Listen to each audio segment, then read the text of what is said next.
Font சம்மந்தமாக பார்க்க போகிறோம். நாங்கள் வெப்சைட் சம்மந்தமாக பேசுகிற முக்கியமான விஷயங்களில் இந்த ஃபொண்ட் மாதிரி விஷயங்கள் அடிப்படையில் வரும் என்ற டிசைனிங்கில் இதுதான் ஒரு முக்கியமான பங்கு வகிக்க போகுது. ஸோ வெப்சைட் ஒன்று கிரியேட் பண்ணுறதுக்கு முக்கியமாக இருக்கக்கூடிய டீசெண்டான 7 ஃபொண்ட்ஸை இங்கே லிஸ்ட் பண்ணிடும். இந்த ஃபொண்ட்ஸில் ஏதாவது ஒன்று சூஸ் பண்ணால் உங்களோட வெப்சைட் நல்லா இருக்கும். பொதுவான ஒரு ஸ்டாட்டிக் வெப்சைட்டாகவும் இன்ஃபர்மேஷன் வெப்சைட்டாகவும் இருக்கும் பட்சத்தில்.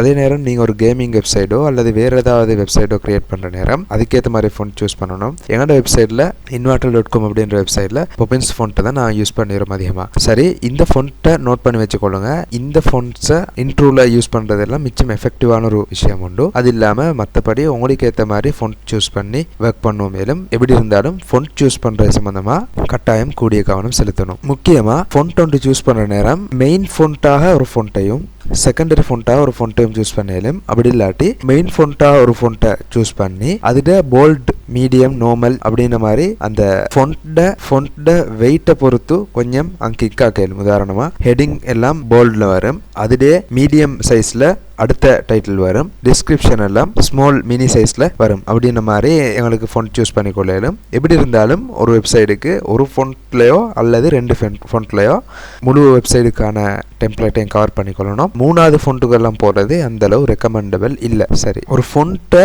சூஸ் பண்ணுறது ஏன் இம்பார்ட்டன்ட் அப்படின்னா, இந்த ஃபொண்ட் தான் எங்களோட வெப்சைட்டையும் ப்ராடக்ட் சர்வீஸ்ட மாடலாக விளங்கப்படுத்த போகுது. என்னோட வெப்சைட் நாங்கள் என்ன மாதிரி சம்பந்தமான விஷயங்களை செய்கிறோம் அப்படின்றத கம்ப்ளீட்டாக விளங்கப்படுத்துறது இந்த ஃபொண்ட்டை மேலே தான் நிற்குது. ஒரு ஃபொண்ட்டை சூஸ் பண்ண நேரம் கட்டாயம் அடுத்த விஷயங்களுக்கு கொடுக்குற கவனத்தை இங்கேயும் கொடுக்க வேண்டி இருக்குது. இது ஒரு ஃபொண்ட் தான் என்னோட பிஸ்னஸுக்கு அந்த ப்ரொஃபஷனல் தன்மை ஒன்று கொண்டு வருது. நாங்கள் ஒரே ஃபொண்ட்டை எல்லா இடத்துலையுமே மெயின்டைன் பண்ண நேரம், உதாரணமாக எங்களோட பேக்கேஜிங்கில், என்னோட வெப்சைட்டில், லொகோவில், டிஸ்கிரிப்ஷனில், விசிட்டிங் கார்டில், இப்படி எல்லா இடத்துலையுமே ஒரே ஃபொண்ட்டை நாங்கள் மெயின்டைன் பண்ண நேரம் அது எங்களுக்கு ஒரு தனி அடையாளமாகவும் ஒரு என்னோட பிஸ்னஸ் நேச்சரே அப்படித்தான் அப்படின்ற மாதிரி ஒரு இமேஜை உருவாக்கும். ஸோ அந்த விஷயத்தையும் ஃபொண்ட் சூஸ் பண்ண நேரம் ஞாபகம் வச்சு கொள்ளுங்க. இந்த ஃபொண்ட்டை நாங்கள் சரியாக சூஸ் பண்ண நேரம் அதன் மூலமாக எங்களுக்கு ஒரு கஸ்டமர் பேஸையும் உருவாக்கி கொள்ளலாம். அடுத்ததா கஸ்டமர்ஸ்ட கவனத்தை ஈர்க்கிறதுக்கு இந்த ஃபொண்ட் யூஸ் ஆகும். அடுத்தது எங்களோட வெப்சைட் டோன் எப்படின்னு காட்டுறதுக்கும் இந்த ஃபொண்ட் தான் யூஸ் ஆகும். உதாரணமாக நான் ஒரு ஃபன்னியான ஒரு வெப்சைட், எங்களோட வெப்சைட் உள்ள காமெடியான அப்படி விஷயங்களை போடுறோம்னா அதுக்கேற்ற மாதிரி ஒரு ஃபொண்ட்டை சூஸ் பண்ணணும். அதே நேரம் டீசெண்டான எஜுகேஷன் சம்மந்தமான அல்லது கிராஃப் ஸ்டெட்டிக் சம்மந்தமான விஷயங்களை போடுறோம்னா அதுக்கேற்ற மாதிரி ஒரு டீசெண்டான ஃபொண்ட்டை சூஸ் பண்ணணும். அல்லது கேமிங் சம்மந்தமாக போகிறோம்னா அதுக்கேற்ற மாதிரி கலரில் அதுக்கேற்ற மாதிரி ஃபொண்ட்டை சூஸ் பண்ணணும். இப்படி நீங்கள் ஒரு ஃபொண்ட்டை தொடர்ந்து ஒழுங்கான முறையில் யூஸ் பண்ண பழகினாலே ஒரு ஃபொண்ட்டை காண்ற நேரமே உங்களுக்கு விளங்கிடுமா, இந்த வெப் ஃபொண்ட்டுண்டா இவங்க தான், இந்த பிராண்ட் தான் அப்படின்ட்டு அந்த லொகோக்கிக்கிற மரியாதை எங்களோட ஃபொண்ட்டுக்கு வரும். உதாரணமாக சொல்கிறேன்டா, ஆல்மோஸ்ட் எவ்ரி திங் அப்படின்ற ஒரு யூடியூப் சேனல் இருக்குது. நாங்கள் இதுக்கு முந்தையும் பேசியிருந்தோம். அந்த சேனலில் எல்லா இடத்துலையுமே ஒரே ஒரு ஃபொண்ட்டை தான் யூஸ் பண்ணிப்பாங்க. இப்போ இந்த யூடியூப் சேனலை பொறுத்த வரைக்கும் மேலே இருக்கிறது அதே ஃபொண்ட், அதுக்கு வர டெக்லைனும் ஒரே ஃபொண்ட், அதுக்கு அடுத்தது லொகோவில் இருக்கக்கூடியதும் அதே ஃபொண்ட். அது இல்லாமல் இப்போ உள்ள வீடியோஸ் இல்லாமல் பழைய வீடியோஸ்லேயும் அதிகமாக இதே ஃபொண்ட்டை தான் யூஸ் பண்ணிப்பாங்க.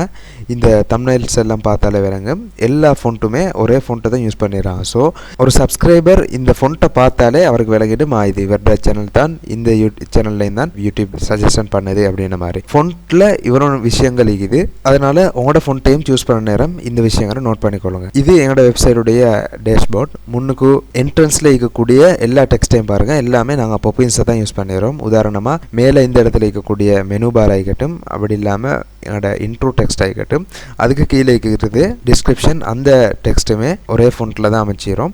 அப்போ எல்லா இடத்துலையுமே ஒரே ஃபொண்ட்டை யூஸ் பண்ணிடுறதால வெப்சைட்டுக்கு இன்னும் கொஞ்சம் லுக்கை அட்ராக்டிவ் ஆக்கிறதுக்கு இது ஹெல்ப் பண்ணுது. இதில் மேலே இருக்கிறது ஃபுல் போல்டில், 2வதும் போல்டில் தான் இருக்குது. இது வந்து நார்மலாக மீடியமாக வச்சுக்கிறோம். ஸோ இது மாதிரியும் உங்களுக்கு யூஸ் பண்ணிடலும், அப்படி இல்லாட்டி 2 ஃபொண்ட்டும் யூஸ் பண்ணிடலும். எங்களோட லொகோவை பொறுத்த வரைக்கும் வேறொரு ஃபொண்ட் தான் யூஸ் பண்ணிக்கிறோம்.